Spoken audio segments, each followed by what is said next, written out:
Estamos ministrando uma série de mensagens, como os irmãos sabem, embora tenhamos saltado, pulado um domingo. No domingo passado nós ministramos uma outra palavra, mas damos continuidade às 7 festas de Israel, a realidade de Cristo e a igreja.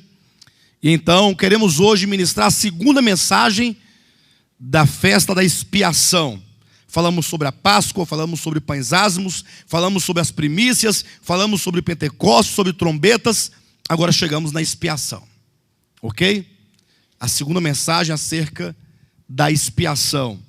E aqui em Romanos capítulo 11, 25 ao 32 diz assim. Leia na sua Bíblia, acompanhe direitinho aí. Porque não quero, irmãos, que ignoreis este mistério, para que não sejais presumidos em vós mesmos. 2 pontos. Qual é o mistério que o apóstolo Paulo diz que não quer que nós ignoremos? Que veio endurecimento em parte a Israel, até que haja entrado a plenitude dos gentios. E assim, todo Israel será salvo, como está escrito: virá de Sião o libertador, e ele apartará de Jacó as suas impiedades. Esta é a minha aliança com eles, quando eu tirar os seus pecados. Quanto ao evangelho, são eles inimigos por vossa causa. Quanto, porém, à eleição, amados por causa dos patriarcas. Porque os dons e a vocação de Deus são irrevogáveis. Porque assim como vós também, outrora, fostes desobedientes a Deus, mas agora alcançastes misericórdia, à vista da desobediência deles, assim também estes agora foram desobedientes, para que igualmente eles alcancem misericórdia, à vista da que vos foi concedida, porque Deus a todos encerrou na desobediência, a fim de usar de misericórdia para com todos. Amém? Amados, esse é um dos pontos da escatologia bíblica, das mais complexas, né? Há muitas linhas que são dissonantes entre si e, enfim, apesar que eu particularmente, né, na minha simplicidade, na minha pequenez, eu não consigo ver nenhuma dificuldade naquilo que a Bíblia tão claramente coloca diante de nós, que é acerca do destino do povo de Israel. Tanto é que os irmãos lerem aí no capítulo 11, logo lá no início tem um título: O futuro de Israel. Muito bem colocado, porque o apóstolo Paulo, ele traz aqui um suposto questionamento, perguntando: e o que será então do povo de Israel? O que será então da nação de Israel? E aqui então que ele vai colocar que Deus, dentro da sua economia, entenda-se economia no sentido do plano que o Senhor Deus elaborou antes da fundação do mundo, Deus então, ele tem um plano específico para tratar com a nação de Israel. Alguém pergunta: pastor, mas o que isso tem a ver com a festa da expiação? É que quando você lê Levítico capítulo 23, ou mesmo Levítico capítulo 16, porque são os 2 lugares que tratam com maior detalhes acerca da expiação, nós veremos que o dia da expiação era o dia do perdão. Era o dia do perdão. O dia em que todo o povo de Israel, eles subiam, onde quer que eles estivessem, eles saíam de suas casas, dos lugares onde moravam, iam ao templo, onde ali então eles iriam comparecer diante de Deus para receber o perdão dos seus pecados. Basta que você leia então Hebreus capítulo 10, que é um capítulo central nesse sentido, porque explica que ano após ano os hebreus faziam recordação dos seus pecados. Ora, por que diz que fazia recordação dos pecados ano após ano?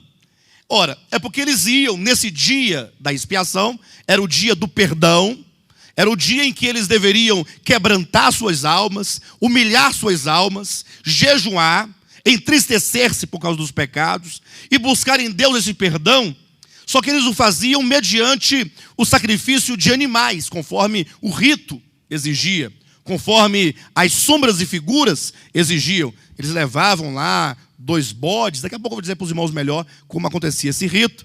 de maneira que a Escritura diz que sangue de touros e de bodes não pode remover pecados. Então aquela festa da expiação, aquele dia do perdão, que era feito baseado em sangue de animais, apenas representava a obra redentora que Jesus Cristo haveria de fazer em realidade, sendo Jesus a oferta por excelência, o sacrifício perfeito, de maneira que somente a morte de Cristo, de fato e de verdade, é capaz, é suficiente para libertar o homem de todos os seus pecados, perdoando-lhe não somente os pecados, mas purificando a sua consciência, uma vez que na festa da expiação estar ali bem implicado o significado da morte de Jesus Cristo.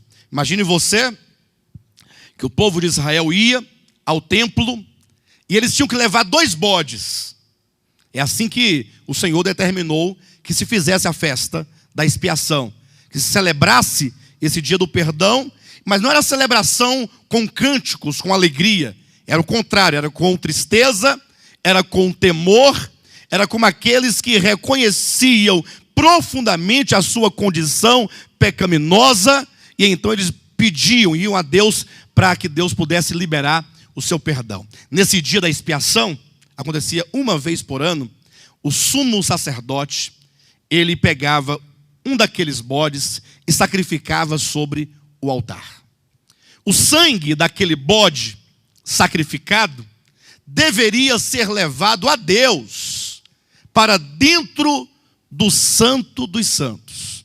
Então imagine que agora o sumo sacerdote pegava aquele sangue e ele tinha que passar pelo santo lugar, e então ele tinha que passar além do véu para dentro do Santo dos Santos, onde Deus se encontrava, e ali oferecer a Deus o sangue daquele animal que fora sacrificado. Com respeito ao segundo bode, é dito então que o sumo sacerdote tinha que colocar as mãos sobre aquele bode que estava vivo, confessar na sua cabeça os pecados de todo o povo, aqueles que estavam contritos, que estavam ali pedindo a Deus o perdão, e agora alguém designado pegaria aquele bode vivo e o levaria por uma cordinha puxando até um deserto, até um penhasco bem distante, de modo que ele não pudesse retornar. E ali então é dito que aquele bode, ele levaria as iniquidades do povo de Israel. Então nós temos aqui 2 bodes que na verdade falam dos aspectos do sacrifício de Cristo, da obra de Cristo Jesus. Quando nós lemos Isaías 53, o que é que nós encontramos lá? Isaías dizendo: Ele levou sobre si as nossas iniquidades. Ele levou sobre si as nossas transgressões. Ele levou sobre si os nossos pecados. Portanto, aquele bode que ia andando, levando, representa Cristo, que tomando sobre si os pecados de todos nós, agora ele levava aquele pecado para fora de Jerusalém, levava para distante, de maneira que significa o fato de que Deus, ele não mais se lembra dos seus pecados. Uma vez que você recebe de Deus o seu perdão, o pecado seu não está mais com você. Ele foi levado para longe. Ele foi tirado, ele foi levado por Cristo Jesus, ao passo que aquele que era sacrificado é a oferta pelo pagamento da culpa daquele pecado. Jesus, enquanto aquela oferta, então agora ele morria, aquela morte sacrificial, aquela morte substitutiva no lugar do pecador. E aqui está o ponto, um dos pontos centrais do Evangelho, porque muitos creem ou dizem crer em Jesus Cristo. Se você andar por aí perguntando, até mesmo para aqueles que têm outras religiões que não o cristianismo, eles dirão: não, eu creio em Jesus Cristo. Porque Jesus se tornou uma figura histórica e uma figura religiosa. E as pessoas dizem acreditar em Jesus Cristo.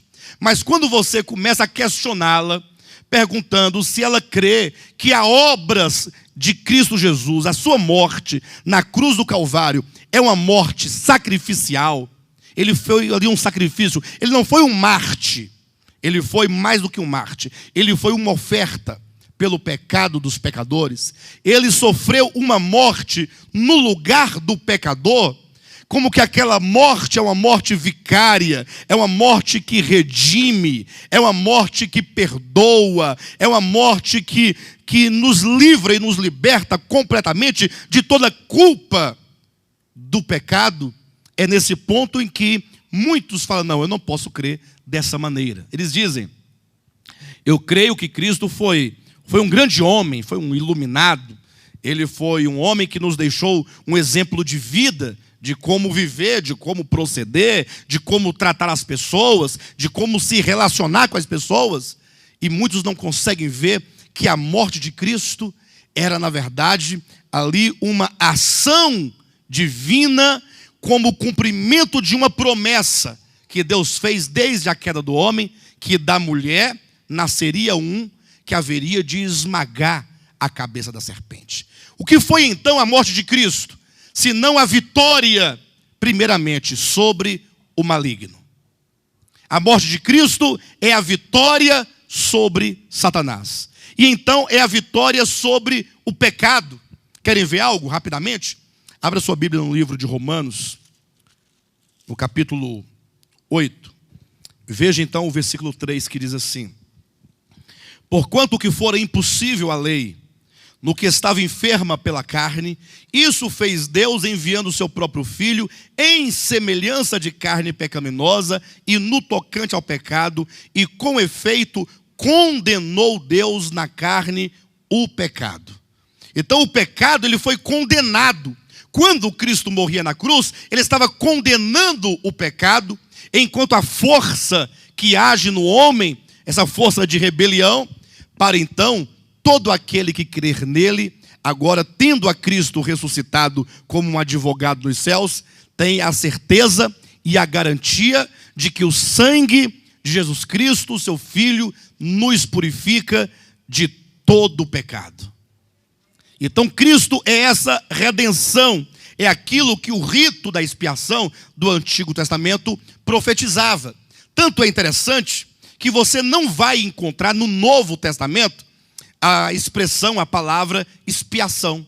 Essa palavra não existe no Novo Testamento, ela só existe no Antigo Testamento. A palavra que vai ocupar o lugar da expiação no Novo é a palavra reconciliação. Ou seja, a reconciliação no sentido de que o homem caído é um homem cheio de culpa, um homem cheio de pecado, de maneira que quando então ele recebe o sacrifício de Cristo, tendo ciência de que aquela morte de Cristo era Cristo levando sobre si os nossos pecados e sofrendo a penalidade em nosso lugar, neste momento nós então somos reconciliados com Deus. O Senhor Deus, Ele te perdoa os pecados e Ele te perdoa todos os pecados em razão desse perdão pleno, desse perdão eterno. Lá está em Romanos capítulo 5, versículo 1, temos paz com Deus. Ter paz com Deus é ter uma consciência limpa e uma consciência tranquila de que você não mais será condenado. Diferentemente da própria religião cristã evangélica, ou mesmo romana, como se vê, que as pessoas andam cheias de culpas. As pessoas, mesmo ouvindo o evangelho, ouvindo a palavra, indo para o culto, indo para a missa, são pessoas que são carregadas de culpa. Isso porque prega-se por aí um evangelho de acusação, né? Cuidado, você está fazendo, você fez. E a pessoa então fica ali tentando viver uma vida de santidade, não consegue viver uma vida de santidade, porque diariamente, constantemente, vai tropeçando nos seus próprios erros, e vai caindo, e vai errando, erra em relação aos pais, erra em relação à esposa, em relação ao marido, em relação à carne pecaminosa, ao mundo, ao diabo, a todas as coisas, e então a pessoa fica ali acusada, condenada. De manhã, acorda salvo, porque estava dormindo, não estava pecando. Teoricamente, não estava pecando. Pediu perdão na noite anterior, se lavou ali, ficou purificado, aí dormiu, aí não pecou porque estava dormindo, acordou, salvo. Mas quando dá meio-dia, já está condenado. E quando dá de noite, chega em casa acusado, condenado, esfarrapado, destruído. E aí assim, é como uma roda gigante, né? Ora salvo, ora perdido. Ora salvo, ora perdido. Isso por causa de quê? Tudo isso porque não compreendeu a morte redentora de Cristo, que nos concede reconciliação com Deus. No caso dos hebreus do Antigo Testamento, quando ali o sumo sacerdote entrava com aquele sangue dentro do Santo dos Santos, eles não tinham certeza se Deus aceitaria aquele sacrifício. Eles não tinham certeza, porque se qualquer um deles, ou mesmo o sumo sacerdote, tivesse algum pecado não confessado, quando ele entrasse lá dentro, ele morreria, porque ele teria entrado com algum pecado que não tinha sido confessado. Então pensa numa tensão. O dia do perdão, o dia da expiação, era um dia de muito medo, era um dia de muito temor. Eles ficavam lá, ali, pedindo a Deus que, em nome de Jesus, que Deus tivesse misericórdia e que não morresse. Tanto é que se fala de uns sinos que o sumo sacerdote levava nas orlas das vestes e uma corda amarrada pelo pé. Isso porque enquanto ele estivesse lá vivo, estaria andando, oferecendo, aí o pessoal podia ouvir o barulhinho dos sinos batendo, né? Não, ele está vivo, porque o sino está batendo, é porque ele está andando, está movimentando. Mas se de repente o sininho parasse de bater, o que aconteceu? Esperar um pouquinho, vai ver que ele está orando. Aí daqui a pouco ouvia, silêncio total. 10 minutos, 20 minutos, meia hora, nenhum barulho. Gritava, ô, Anás, você está aí dentro, Anás? Se bem que ele deveria ter morrido mesmo, né? Mas não morreu. Não, aí aquele silêncio todo. Aí eles pegavam, puxavam pela corda, porque aquele sumo sacerdote teria morrido lá dentro, em razão de algum pecado não confessado. Agora imagine quando ele voltava, a alegria do povo, feliz. Não, Deus aceitou o sacrifício e então o povo recebeu o perdão de Cristo. Melhor, o perdão da parte de Deus. De modo que quando então chegamos no Novo Testamento, Cristo, ele é ali tanto a oferta pelo pecado, como ele próprio é o sumo sacerdote, que agora volta em ressurreição ao Pai, levando o seu próprio sangue como oferta a Deus, para oferecer a Deus. Por isso no livro de Hebreus, no capítulo 10, diz assim, olha, entremos, portanto, com intrepidez no Santo dos Santos, pelo novo e vivo caminho que o Senhor nos consagrou pelo véu, isto é, pela sua carne. Ele diz, entramos confiadamente, entramos com ousadia, entramos com confiança. Ou seja, uma vez que nós temos um sacrifício perfeito, não há por que temer, não há por que você duvidar dessa obra de redenção, dessa obra de salvação, desse perdão. Todos os que creem em Jesus Cristo podem desfrutar de uma consciência tranquila, sabendo que o Senhor te deu o perdão. Perdão. Portanto, você não precisa levar nenhuma culpa, mesmo quando você errar. E você vai errar. Você vai errar não somente uma, nem duas, nem três. Você vai errar muitas vezes ainda. Mesmo quando você errar, você vai se lembrar de 1 João, capítulo 1, versículo 9, que diz, olha, se você pecar, lembre-se, você tem um advogado junto ao Pai Celestial. Ele está lá como a oferta por esse pecado que você cometeu. Ele não morreu somente pelos pecados do passado. Não, ele também morreu pelo pecado do presente e mesmo os pecados do futuro. Todos os pecados. Ele é a oferta. E ele está ao lado do Pai como um sumo sacerdote, oferecendo-se a si mesmo e apresentando-se a si mesmo diariamente por você. Então não tem por que você levar culpa. Errou. Você saberá que errou, porque o Espírito Santo, ele vai te iluminar, ele vai te mostrar que aquela situação, aquela palavra, aquele comportamento, aquele procedimento não está de acordo com o Evangelho. que aquilo fere a santidade de Deus, aquilo fere a justiça de Deus, e então você vai dizer: Senhor, olha, Pai, eu confesso diante de Ti que eu errei. Eu confesso. Porque a Bíblia diz: se confessardes os vossos pecados. Ou seja, você não deve pedir a Ele que Ele te perdoe. Você deve dizer a Ele que você errou. Porque o perdão já nos foi dado. Ele já está dado, você já foi perdoado de todos os pecados. Agora basta que você confesse: Senhor, eu errei, eu fiz isso, fiz algo, falei algo, procedi de tal maneira. Porque o confessar significa você concordar com a justiça de Deus, concordar com a santidade de Deus. Então você confessa ali o seu pecado, e o sangue de Jesus Cristo, seu Filho, purifica a sua consciência da culpa, do pecado, de qualquer outra coisa, de todo o pecado. E você então não precisa andar acusado, não precisa andar cabisbaixo. Um grande problema que nós enfrentamos enquanto cristãos por muito tempo, e eu me recordo muito bem disso da minha infância, é a questão da acusação. Dia de ceia era dia de acusação. Quem lembra disso? Só podia participar quem estivesse em condições. Em condições. De maneira que muitas igrejas, até mesmo hoje em dia, na hora que vai começar a ceia, eles fecham as portas, porque o pecador não pode participar. Só os santos, né? Aí a pessoa ficava lá dentro, lá daquele lugar de reuniões, ali ele ficava ali culpado. Passava o pão e ele não pegava. Isso quando o irmão passava o pão. Quando via o irmão, já saía de perto dele, porque aquele irmão não é digno de comer o pão. Pastor, mas a Bíblia não diz que aquele que come, bebe indignamente é réu do corpo de Cristo? Diz, está lá em 1 Coríntios capítulo 11. Mas o que significa comer indignamente?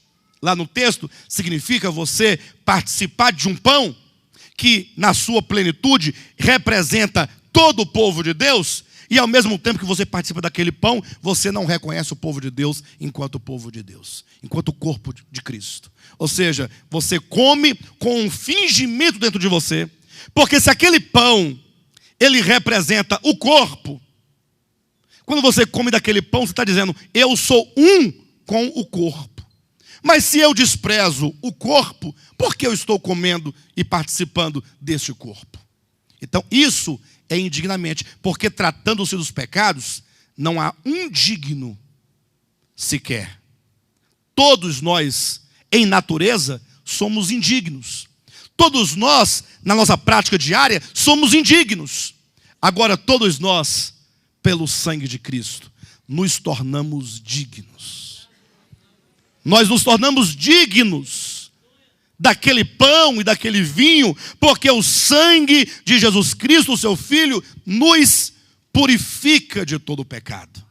Então hoje nós, este pão que é oferecido no dia de Pentecoste, nós, os gentios, temos essa ciência pelo Novo Testamento acerca dessa reconciliação, dessa expiação, de uma vez por todas, conquistada por Cristo Jesus.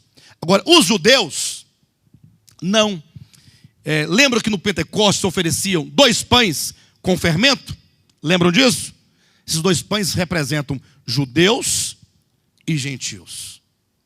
Os judeus, há um mistério na história dos judeus.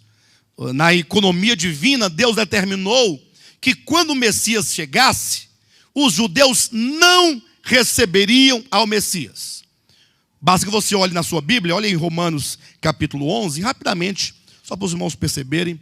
Veja só o que a Escritura explica acerca do povo de Israel e como que eles experimentariam então essa expiação. Como que, não é que a expiação sejam 2, uma para os judeus, outra para os gentios. Não, a expiação é a obra de Cristo na cruz do Calvário e a sua obra sumo sacerdotal nos céus. É só uma. Agora, como os gentios a experimentam e como os judeus experimentam, aí a experiência é diferente. em razão do propósito de Deus, ou do modo como Deus escreveu que seria a história. Romanos capítulo 11, versículo 7 diz assim: que diremos, pois? O que Israel busca, isso não conseguiu, mas os eleitos o alcançou, ou o alcançaram, e os mais foram endurecidos. Algumas versões diz mais a eleição o alcançou. Outras diz mais os eleitos o alcançaram. Que diremos, pois? O que Israel busca, isso não conseguiu. Mas a eleição, ou seja, Israel não alcançou, mas os eleitos de Israel alcançaram alcançaram isto. E os demais, os que não eram eleitos? E os demais?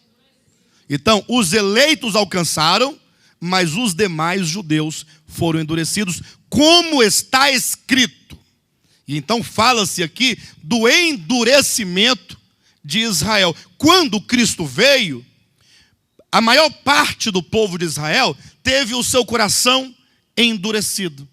Aí diz a Escritura: Deus lhes deu espírito de entorpecimento, olhos para não ver e ouvidos para não ouvir, até ao dia de hoje. E diz Davi: torne-se-lhes a mesa em laço e armadilha, em tropeço e punição, escureçam-se-lhes os olhos, para que não vejam, e fiquem para sempre curvadas as suas costas. Amados, considere comigo a gravidade do que se diz aqui nesse capítulo. Deus lhes deu endurecimento. Deus lhes deu olhos, espírito de entorpecimento, olhos para não ver, ouvidos para não ouvir, até o dia de hoje. Ou seja, o povo de Israel, diante de Cristo, diante do Messias, diante da promessa de salvação, eles foram, por Deus, endurecidos. Eles não puderam reconhecer o Messias. Olhos que não viam, ouvidos que não ouviam. E Davi ainda explica que isso se deu, ou se daria, mediante a mesa. E a figura da mesa, na história do povo de Israel, é uma figura muito presente, porque essa mesa, ela representa as riquezas das verdades que Deus havia dado a eles no Antigo Testamento. É como que todo o conhecimento de Deus, mediante a lei e os profetas, eles, enquanto oráculos de Deus, tivessem uma mesa farta. Lembra do fato alegoria, lá do rico e Lázaro? E é dito que o rico assentava-se numa mesa farta. Lembra disso? Aquele rico representa os judeus. Lembra daquele caso, daquela mulher cananeia, que ia correndo atrás de Jesus, dizendo: Jesus, filho de Davi, tende misericórdia de mim.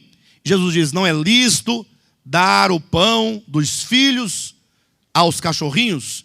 O que ela respondeu? Ela, enquanto uma gentílica, uma pagã, falou assim: mas os cães, os cachorrinhos, comem das migalhas que caem da mesa do seu Senhor. Olha a mesa novamente aqui. Essa mesa, ela é símbolo da fartura e das revelações e das verdades que os judeus, como privilegiados, tinham antes de Cristo.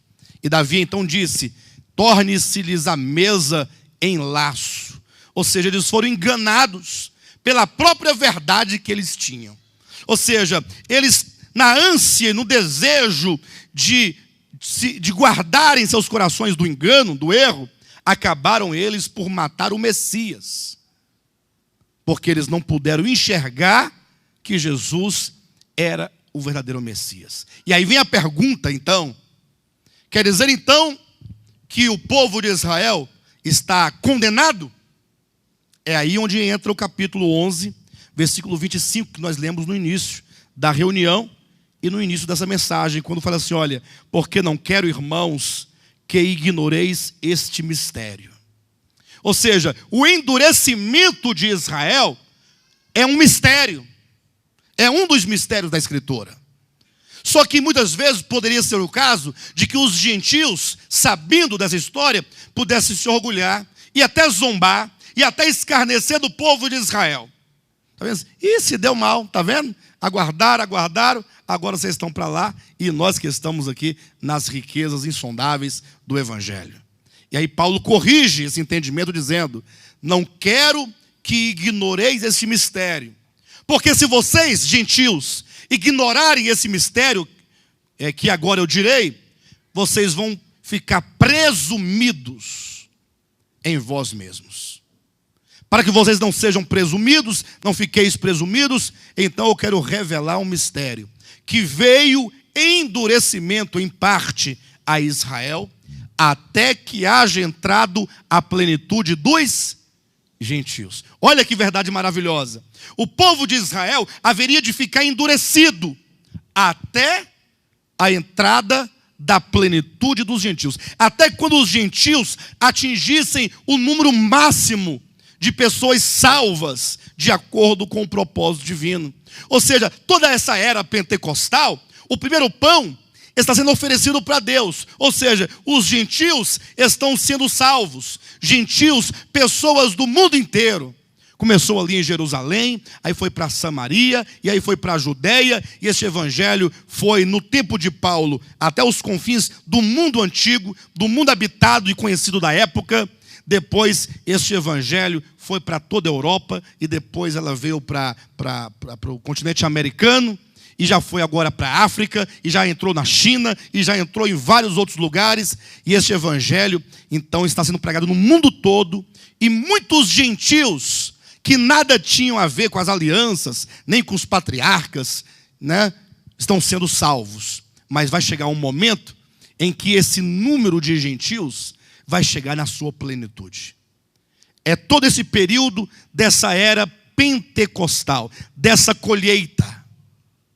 Tanto é que no finalzinho dessa era pentecostal, há de se tocar a trombeta. Se os irmãos lerem lá a festa de Pentecostes, no final do Pentecostes tocava-se a trombeta.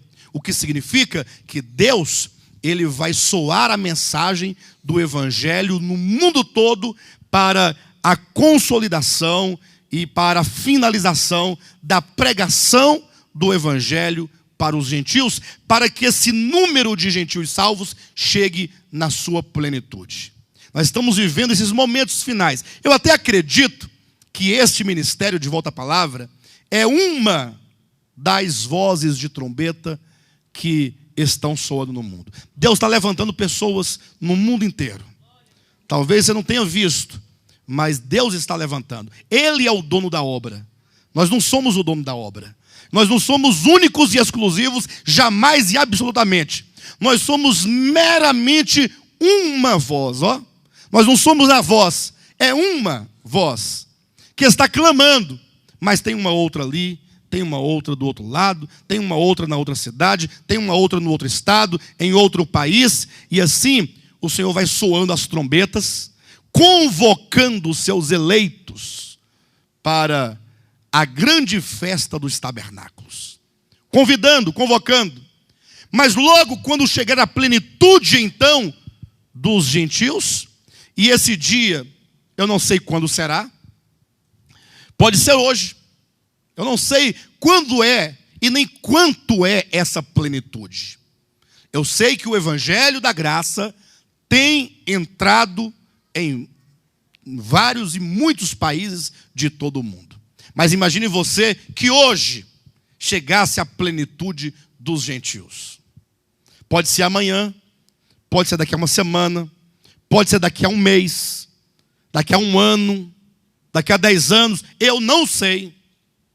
Sim, eu posso presumir ou conjecturar que nós estamos bem próximos. Isso porque os sinais apontam para o limiar do tempo. Eu acredito no meu coração, no meu espírito, que nós estamos vivendo o limiar. Nós estamos no limiar. A qualquer momento, o Senhor dirá nos céus: fechou-se a porta da graça para os gentios. Chegará um momento em que essa era de graça, essa chuva sobre o mundo gentílico vai cessar. Terá entrado a plenitude dos gentios. E o que acontecerá então? Aí o apóstolo Paulo disse: e assim, versículo 26 do capítulo 11, e assim Assim quer dizer o que será aqui? Olha o 25. Não quero, irmãos, que ignoreis este mistério, para que não sejais presumidos em vós mesmos, que veio endurecimento em parte a Israel, até que haja entrado a plenitude dos gentios. Ou seja, o endurecimento haveria de durar até a plenitude. O que significa que, tendo chegado à plenitude, esse endurecimento vai se transformar em quebrantamento. O versículo 26 diz, e assim quer dizer, tendo entrado a plenitude dos gentios, todo o Israel será salvo. Como está escrito, virá de Sião o libertador, e apartará de Jacó as impiedades. Então Jesus, ele virá para o seu povo Israel, tão logo entrar a plenitude dos gentios. A vinda de Cristo, a sua segunda vinda, corpórea, pessoal e visível, será a remissão de Israel. Será o grande dia da expiação de Israel. É o dia do perdão de Israel. É o dia da reconciliação de Israel. Certamente, esses aqui que vão experimentar essa grande bênção são escolhidos. Eles são selados, como está em Apocalipse capítulo 7, de cada tribo foram selados 144 mil.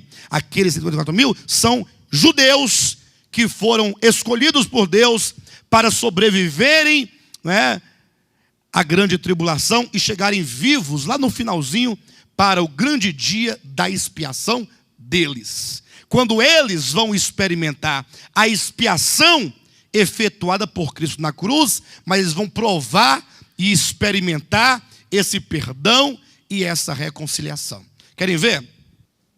Zacarias capítulo 12, versículo 10. A profecia acerca desse tempo em que os judeus vão experimentar a expiação, a reconciliação, o dia do perdão. Diz assim a escritura veterotestamentária: e sobre a casa de Davi, e sobre os habitantes de Jerusalém, derramarei o espírito da graça e de súplicas. Pense um pouco, considere isso. Porque quando você começa a considerar essa economia de Deus, você consegue perceber a bondade de Deus, o quanto que isso muda a sua visão, muda o seu coração, muda a sua alma. E sobre a casa de Davi e sobre os habitantes de Jerusalém derramarei o espírito da graça e de súplica. Esse espírito de súplica é o espírito do dia da expiação, quando eles tinham que estar ali completamente quebrantados diante de Deus, suplicando-lhe o perdão. E aí pesa sobre o povo de Israel um elemento maior do que para nós gentios, porque assim como nós temos pecados, eles também tiveram pecados. Sim ou não? Ou eles têm pecados? Agora, pesa sobre eles um outro fator. É que eles não somente são pecadores, como todos os homens são pecadores, mas eles, enquanto nação, eles crucificaram o Senhor. Eles mataram a Jesus Cristo crucificado. Então, naquele dia dessa redenção de Israel, o Senhor vai derramar um espírito de graça. Eles estarão num momento muito dramático. Não sei quantos de vocês se lembram ou já ouviram falar do grande momento do povo de Israel durante a grande tribulação, porque o anticristo vai persegui-los de morte. Sempre foi intento do maligno extinguir ou dizimar a nação de Israel. O povo de Israel é um povo perseguido, não em razão de qualquer outra coisa material, senão porque eles são o povo que levam sobre si uma promessa, porque eles vão constituir a base do reino do Messias em toda a terra. Os irmãos sabem que o grande drama da Escritura é exatamente a questão do reino. E esse reino não é em todo o universo, é sobre a terra. Foi esse reino aqui de Deus que foi usurpado pelo maligno. Quando Lúcifer foi colocado aqui como príncipe deste mundo, não é daquele mundo, é deste mundo. Então, enquanto no seu estado de perfeição, ele governava aqui. Ele tinha um palácio aqui. Ele estava no Éden, antes da queda, antes da criação do homem, antes da sua própria queda. Era um querubim perfeito em todos os seus caminhos. E ele ligava os céus e a terra. Haja vista que é dito que também, diante de Deus, era o querubim da guarda, que cobria a glória de Deus. Mas com a sua queda, ele usurpou este reino. Ele tomou para si aquilo que não era dele. Ele deixou de se entender como um mordomo e agora queria simplesmente governar por si mesmo e para si mesmo essa terra. Foi aí então que começa a desencadear todo o propósito de Deus, no sentido de que a vinda de Cristo a este mundo era para redimir, resgatar este reino que um dia fora tomado, que um dia fora usurpado. A morte de Cristo não é para salvar apenas o homem, mas para resgatar aquilo que fora usurpado. De maneira então que agora, quando o Messias vem para resgatar, ele vem do povo judeu. Lembra? Ele veio para o que era seu e os seus não receberam. Então, enquanto homem, enquanto o verbo eterno encarnado, que é o rei, ele vem dos hebreus, ele vem dos judeus. Ele nasce do povo de Israel, da tribo de Judá. E como tal, então para ele, na sua segunda vinda, reinar sobre esta terra, ele precisa de uma base de uma linhagem real, segundo a carne, para que ele governe. Então, o que o maligno pensa? Bem, já que eu não consegui fazê-lo perder a batalha no Calvário, então se eu destruir a nação de Israel, se eu aniquilar com o povo de Israel, pronto, ele não tem base legal para governar sobre a terra. E aí o maligno tem procurado destruir a nação de Israel na sua história. Basta que você olhe para a história do povo hebreu, que desde a antiguidade que o povo de Israel tem sofrido, né? De maneira então que a última ação, o último plano do diabo contra Israel será na grande tribulação, quando é dito que o anticristo vai arregimentar o exército de todas as nações, e então eles vão contra Israel, vão cercar a nação de Israel, e então eles vão, o intento deles é destruir a nação de Israel. Você imagine só, quando estiverem ali em Jerusalém, os judeus sendo cercados pelos exércitos do anticristo, e ali deverá estar cheio de demônios, de anjos caídos, porque será um mundo misto na época, né? Tudo junto ali. Então, naquele momento, quando os hebreus estiverem ali junto ao Monte das Oliveiras, completamente cercados, sem lugar para ir, que eles olharem para os lados, para trás, para frente, e não tem saída, para baixo, não tem como eles entrarem debaixo da terra. E então, neste exato momento, em que eles estiverem totalmente acuados, imaginem o tanto de armas apontadas para Israel, porque será uma guerra, né? São nações e são exércitos cercando Israel.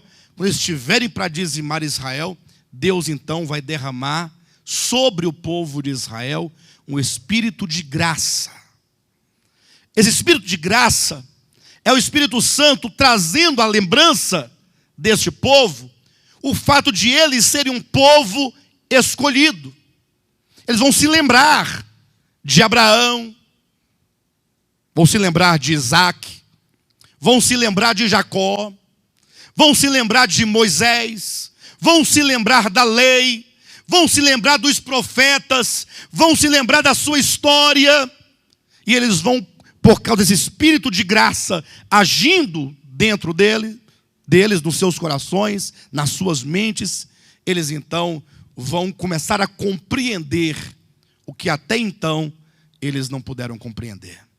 E aí então eles vão olhar para cima e eles vão clamar por Deus. Porque agora eles estão quebrantados, porque o espírito de entorpecimento lhes foi tirado. E agora então eles vão clamar pelo Deus de Abraão, vão clamar pelo Deus de Isaac, pelo Deus de Jacó. Ou seja, vão clamar por quem? Por Yahvé. Yahvé, pelo Deus Criador, o Eterno, que fez o céu, a terra, o mar e tudo que neles há, pelo Deus do sábado, ó, o Deus dos hebreus, das festas, dos sacrifícios. Quando eles clamarem por Yahvé, vai se cumprir exatamente as palavras de Cristo, que estão aqui em Mateus capítulo 23. Leia na sua Bíblia. Você tem que conferir na Escritura para você se certificar. Mateus capítulo 23. Olha o momento do endurecimento e olha o momento da experiência de expiação que eles terão. Diz assim, olha, Jesus dizendo para o povo de Israel, endurecido no coração: Jerusalém, Jerusalém, que matas os profetas e apedrejas os que te foram enviados. Quantas vezes quis eu reunir os teus filhos, como uma galinha ajunta os seus pintinhos debaixo das asas, e vós não quisestes. Essa rejeição era exatamente já o resultado do coração endurecido. E eles não quiseram porque seus olhos não podiam ver. Não quiseram porque seus ouvidos não podiam ouvir. No 38 Jesus diz: eis que a vossa casa ficará deserta. Declaro-vos, pois, que desde agora já não me vereis mais. Atenção. Desde agora já não me vereis mais, até que venhais a dizer. E agora Jesus profetiza um tempo em que os judeus viriam a dizer o quê? Bendito o que vem em nome do Senhor. Jesus profetiza aquele momento em que os judeus, estando acuados ali, espremidos para serem destruídos pelo anticristo, eles vão clamar por Yahvé. E quando então eles clamarem por Yahvé, o céu se abrirá, e então eles verão Jesus Cristo descendo de maneira visível, de maneira corpórea, de maneira pessoal. E eles verão Jesus Cristo e dirão: bendito o que vem em nome do Senhor. Dirão bendito, porque na sua primeira vinda eles disseram maldito. Porque eles mataram a Cristo como um maldito. Agora eles reconhecem que aquele que foi crucificado por eles é bendito. E que é o verdadeiro enviado de Yahvé. Bendito o que vem em nome do Senhor. E Jesus descerá dos céus em socorro a esse povo de Israel. Como nós acabamos na semana retrasada, a primeira mensagem da expiação, isso demonstra como que os judeus, que eram os primeiros no plano, se tornaram então os últimos, para que nós que éramos os últimos, fôssemos os primeiros. Ou seja, nesse projeto de Deus, o povo de Israel veio primeiro que os gentios. Nós somos os segundos. Só que nós somos os primeiros a experimentar essa graça, a experimentar essa expiação, a experimentar o perdão de pecados, a experimentar a reconciliação com Deus. E então, quando Jesus descer, o que acontecerá? A Bíblia diz que o Monte das Oliveiras vai se fender em duas partes, vai criar um grande vale, e o povo de Israel que estava sem saída vão fugir por meio do vale para compor o exército de Cristo nas últimas fileiras. Os primeiros serão os últimos, porque virá Cristo e ele trará consigo um exército de santos vencedores. Apocalipse capítulo 11 diz que quando ele descer dos céus, montado em cavalo branco, isso são apenas figuras que a Bíblia se utiliza para falar da sua obra, da sua velocidade, da sua atividade, do seu juízo, do seu julgamento, vestido com vestiduras brancas, escrito na sua coxa, Rei dos Reis e Senhor dos Senhores, é dito: seguiam-no os exércitos que há no céu, também vestidos de vestiduras brancas. E é dito que esses que seguiam a Cristo são aqueles que teceram as suas vestes nupciais. São aqueles que venceram, são os crentes, são os gentios, que tendo se convertido a Cristo, fizeram uso do tempo de oportunidade para crescerem em vida, para tratarem com o coração, para tratarem com a carne. E aqui é um aspecto importante dessa verdade, amados, porque infelizmente, nós vivemos num mundo e vivemos num tempo em que as coisas espirituais são desprezadas. E por que são desprezadas? Porque nós estamos mais voltados para o hoje, nos esquecendo da nossa remissão no passado e nos esquecendo do mundo eterno que está por vir. Aí ficamos vivendo em função, literalmente vivendo em função de tudo aquilo que nos traz algum gozo, algum resultado aqui e agora. A gente fala muito da teologia da prosperidade, mas a teologia da prosperidade é apenas uma proclamação equivocada que convida as pessoas às coisas materiais. Mas mesmo nós sendo contra a teologia da prosperidade, você pode estar totalmente tomado pelo espírito dela, desde que você se permita se envolver de tal maneira nas coisas terrenas, que você deixe ou se esqueça que você tem um coração, que você tem um espírito, que você tem o Espírito Santo em você, e que a nossa grande necessidade é de sofrermos uma mudança real na nossa alma. Porque nós somos, embora pessoas redimidas, mas nós somos redimidas judicialmente. Falta sermos redimidos organicamente. Tratar o pecado, tratar a mágoa, tratar o rancor, tratar o ódio, tratar a inveja, tratar a acepção de pessoas, tratar o amor ao dinheiro, e tratando com as trevas que há dentro do coração, se libertando para que nós sejamos feitos novo homem, organicamente, pessoas transformadas à imagem de Cristo, e são esses que se permitem ser trabalhados, que serão os cristãos vencedores, que virão com Cristo na sua segunda vinda. E virão com Cristo porque foram arrebatados antes da grande tribulação e, portanto, voltarão com Ele naquele momento. Será Jesus Cristo com seus exércitos de gentios, redimidos, justificados, reconciliados e glorificados, vencedores, agora com os judeus salvos lá no final, diante agora do anticristo e dos seus exércitos. Quando o anticristo pegar o revólver 38 dele e apontar para Jesus, e os exércitos com canhão, metralhadora, escopeta, o que mais? Ponto 40, carabina, estilingue, porque são os exércitos da terra. Assim, pô, agora matar todo mundo agora. Aí diz a Bíblia que Jesus não fará nada, nenhum movimento que assuste eles. Nenhum movimento. E os santos também não. Apenas vamos olhar para esse exército, e diz a Bíblia que estando eles ainda em pé, os olhos apodrecerão na órbita, e a língua apodrecerá na boca, e serão devorados por vermes, estando eles ainda em pé. Essa é a chamada guerra do Armagedon.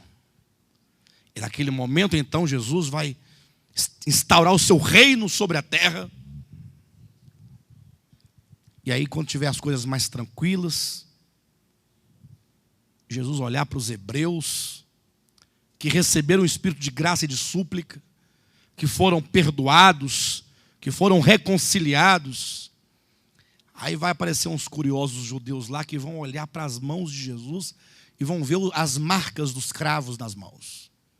E eles dirão assim: mas que marcas são essas nas suas mãos?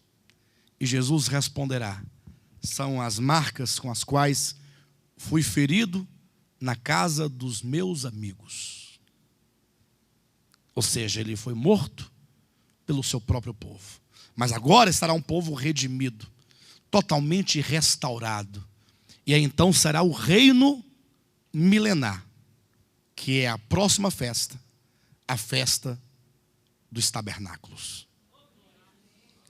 De maneira que, do mesmo modo que no finalzinho do Pentecostes houve o soar de trombeta convocando os últimos gentios à salvação, quando vier a expiação, leiam depois Levítico 23, também há o toque de trombeta, convocando os escolhidos de Deus, judeus, dos 4 cantos da terra, como que trombetas convocando para que eles possam se reunir lá em Jerusalém, no Vale da Decisão, quando ali então o Senhor vai salvar o seu povo.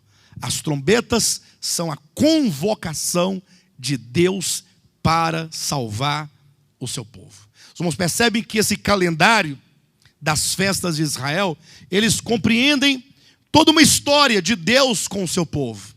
A começar então da Páscoa, primícias e pães asmos, essas 3 primeiras festas, elas mostram o início da morte de Cristo e da sua ressurreição enquanto homem perfeito. Aí começa a aplicação dessa salvação mediante Pentecostes e expiação. E então, uma vez salvos gentios e judeus, virá o reino milenar, que será então celebrado e propagado e será representado pela festa dos tabernáculos, que falam sobre o reino de Cristo sobre a terra, que certamente vai nos levar aí a compreender muitas coisas que até então nós não temos compreendido. Agora vejam, eu quero pedir aos irmãos que os irmãos considerem essas palavras. Eu falava aqui no início, antes dos avisos, do tempo em que nós estamos vivendo. Os irmãos percebem o tempo? Percebem que o tempo está cada dia pior? Como que as coisas estão, nós estamos sendo apertados a cada dia, e os tempos nos exigem uma resposta. E aí nós só podemos dar 2 tipos de resposta para os dias que estamos vivendo. Ou você vai se esfriando a ponto de cair prostrado no deserto, e olha que tem muita gente, não poucas, caídas no deserto, prostradas. Pessoas que não conseguem mais caminhar, não conseguem congregar, não conseguem ler a palavra, não conseguem orar, não conseguem ter comunhão, totalmente vazia e tomada de um sono profundo. Ao passo que a outra resposta que você pode dar é a reação contra esse tempo. A reação contra a questão, de você acordar e despertar para a grande verdade dos tempos. Abra sua Bíblia rapidamente em 1 Tessalonicenses, capítulo 5. Veja o que diz. Irmãos, a sua Bíblia tem irmãos aí? Então é com você que está falando?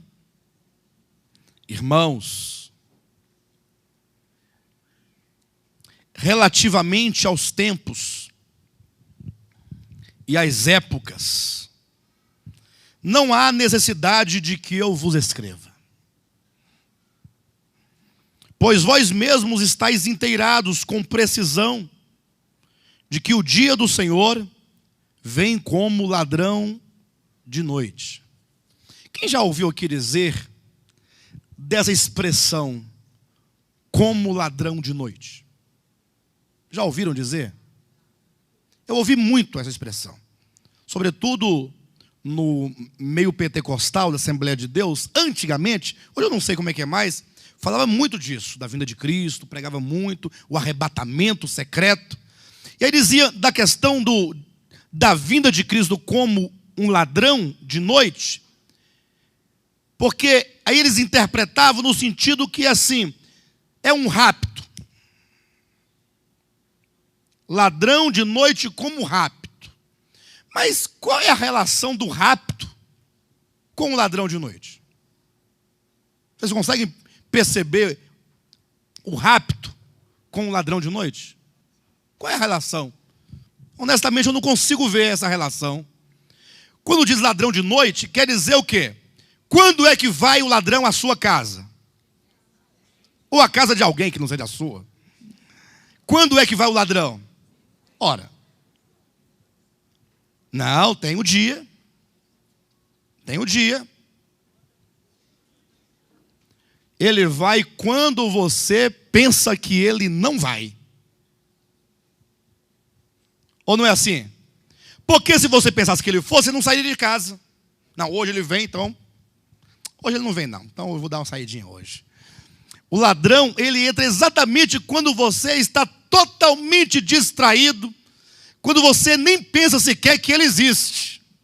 É aí que ele vem. É a surpresa pela sua falta de vigilância e de atenção.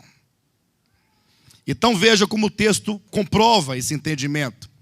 Pois vós mesmos estáis inteirados com precisão de que o dia do Senhor vem como ladrão de noite. Então, aqui nós temos um sinal da vinda de Cristo. Qual o sinal? O dia da vinda de Cristo será no tempo, porque ele está se falando acerca dos tempos e das épocas. Então, os tempos e as épocas da vinda de Cristo será um tempo em que as pessoas não estarão atentas.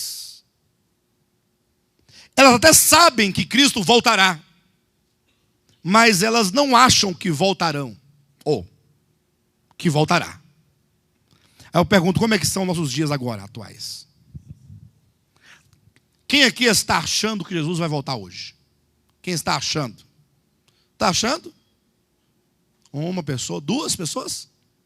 Quem mais? E eu quero ver quem está achando que ele volta hoje. Aí eu vou fazer uma pergunta para vocês dois, que estão achando que ele volta hoje. O que você vai fazer depois do culto? Vocês dois que estão achando. Almoçar, comer. Bom, se você achasse mesmo que ele viria hoje, o que você iria fazer? Não, se você achasse mesmo. Irmãos, digamos, pastor Josué, me ajuda aí. Digamos que você tivesse a plena certeza e consciência e sobriedade e revelação. Jesus vai vir hoje, 9 da noite. Você sabe disso. Te foi revelado. O que você ia fazer? Fazer nada, ia dormir.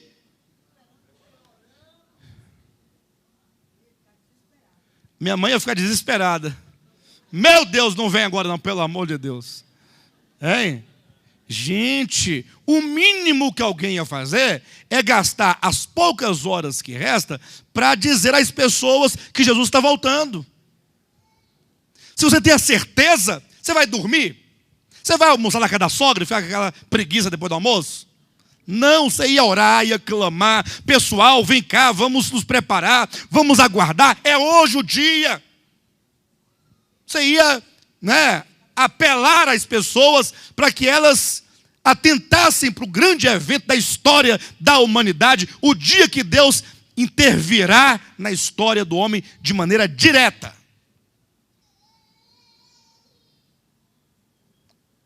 Então eu vou fazer a pergunta de novo. Quantos acham aqui que Jesus virá hoje? Os dois desistiram. É lógico. Aí, então, e quem também acha que Jesus vai voltar hoje, me procure no final do culto, me passa seu carro. Ele não te serve para nada. Passa sua casa para o meu nome. Pega seu dinheiro, oferta para a igreja, chama os pobres, distribui tudo. Dá tudo. Não te servirá para nada, vai virar hoje. Pastor, mas como é que faz então? Ele vai vir hoje ou não vai vir hoje? Eu quero apenas ilustrar com isso que não é você, nem eu. São os tempos em que nós vivemos. É um tempo de Noé. Nós estamos plantando, porque queremos. Quem planta, espera colher daqui a tantos meses, não espera? Nós estamos plantando ou não? Estamos plantando. Nós estamos casando. Estamos dando nossos filhos em casamento.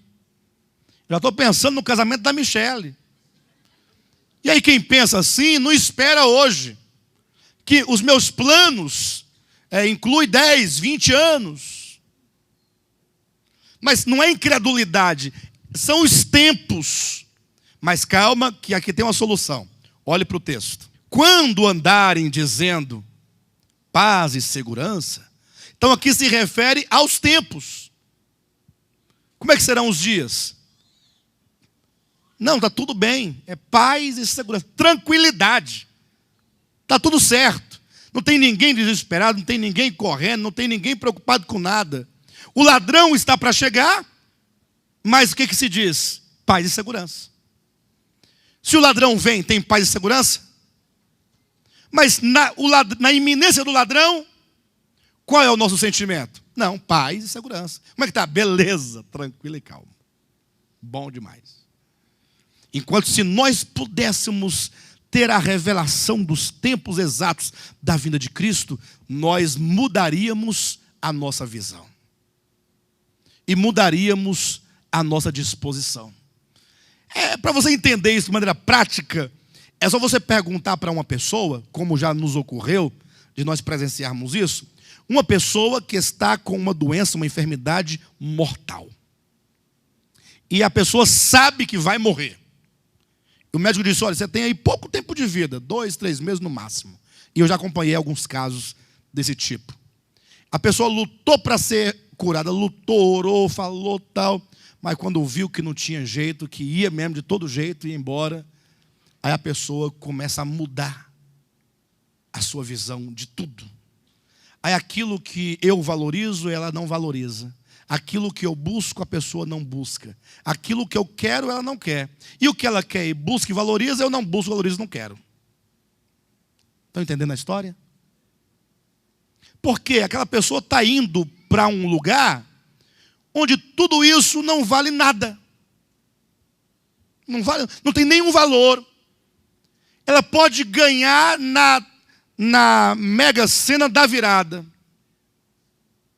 Sozinha. 200 e quanto? E 40 milhões. Mas para que serve aquele dinheiro para ela? Para ela. Talvez a única alegria é, meus filhos, vai desfrutar. Mas daqui a pouco eu entrarei pelas portas da morte.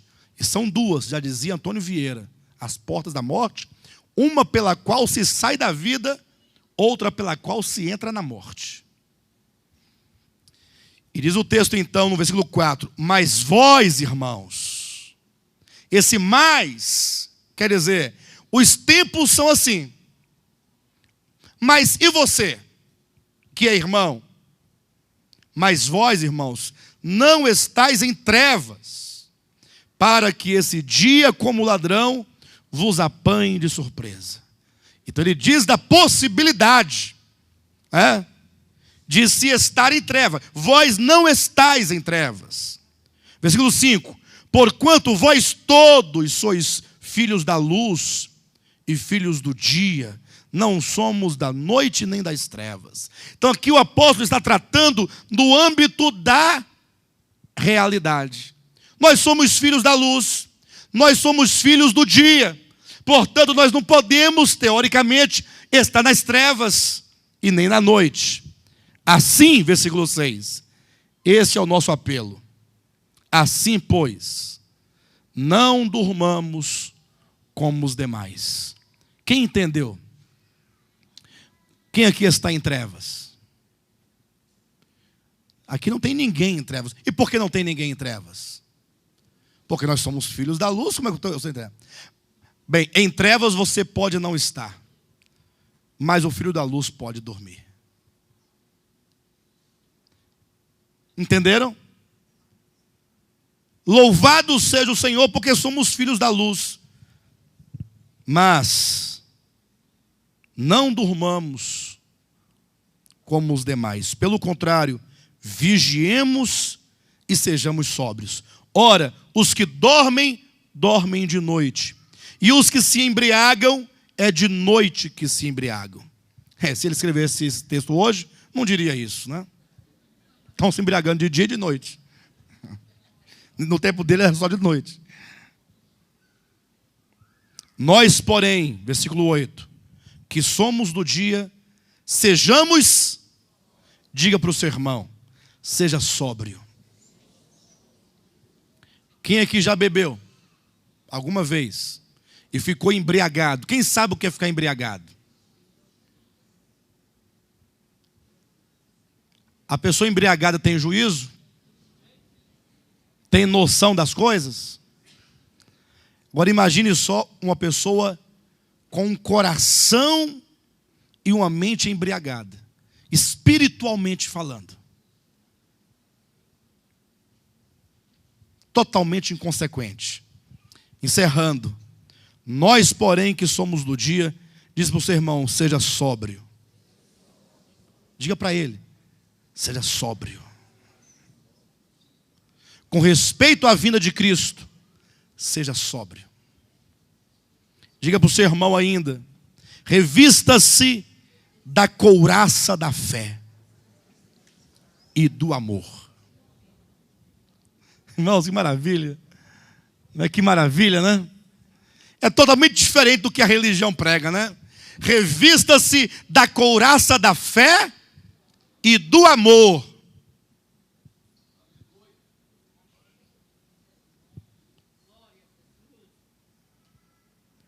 E tomando como capacete a esperança da salvação. Diga amém. Sejamos sóbrios e vamos nos revestir da couraça da fé e do amor. Vamos caminhar, irmãos, na certeza da salvação, que o Senhor está voltando e logo estaremos com Ele. Não desanime, em nome de Jesus. Amém?